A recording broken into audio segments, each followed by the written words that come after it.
We are diving into the concept of amortization for the national portion of the real estate exam because understanding how debt is retired is a fundamental requirement for any prospective licensee. Amortization is defined as the liquidation of a financial obligation on an installment basis. When you see this on the exam, you should immediately think of a constant payment that gradually reduces both the interest owed and the principal balance over a set term. One of the most critical points the national exam focuses on is the shifting ratio between principal and interest within each payment. In the early years of a 30-year mortgage, the interest expense is at its highest because the outstanding balance is at its peak.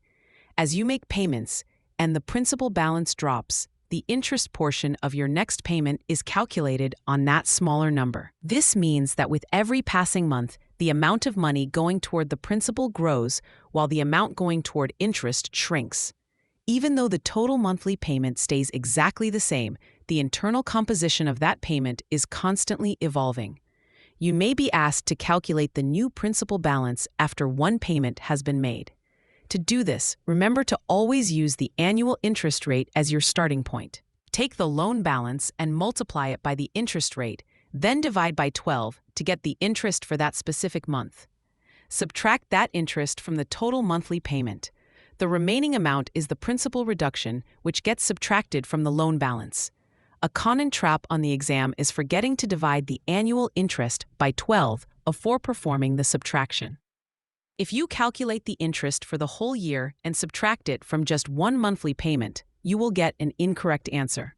Another area of confusion is the difference between a fully amortized loan and a partially amortized loan.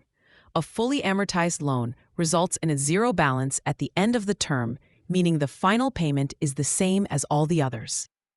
In contrast, a partially amortized loan will have a balloon payment at the end because the monthly payments were not large enough to pay off the entire principal. If the exam asks about a loan where the final payment is significantly larger than the previous ones, they are describing a balloon note. You might also see a question asking for the total interest paid over the life of the loan. To solve this, simply take the monthly payment amount and multiply it by the total number of payments in the term, and then subtract the original principal amount. The difference is the total interest paid to the lender. To help you remember the direction of these payments, think of the phrase paying interest early. This acronym, PIE, reminds you that the interest is front-loaded in the amortization schedule. Even though your total payment stays the same, the bank gets most of their interest in those first few years, while your equity builds slowly. Look out for trick wording regarding the amortization period versus the loan term. Sometimes they are different. If a loan is amortized over 30 years but due in 5, that is a balloon loan. Also, ensure you do not confuse amortization with straight-line depreciation or other forms of reduction. Amortization is specifically about the systematic repayment of a debt through scheduled installments. Understanding that the interest is calculated on the remaining balance is the key to mastering any math problem related to this topic.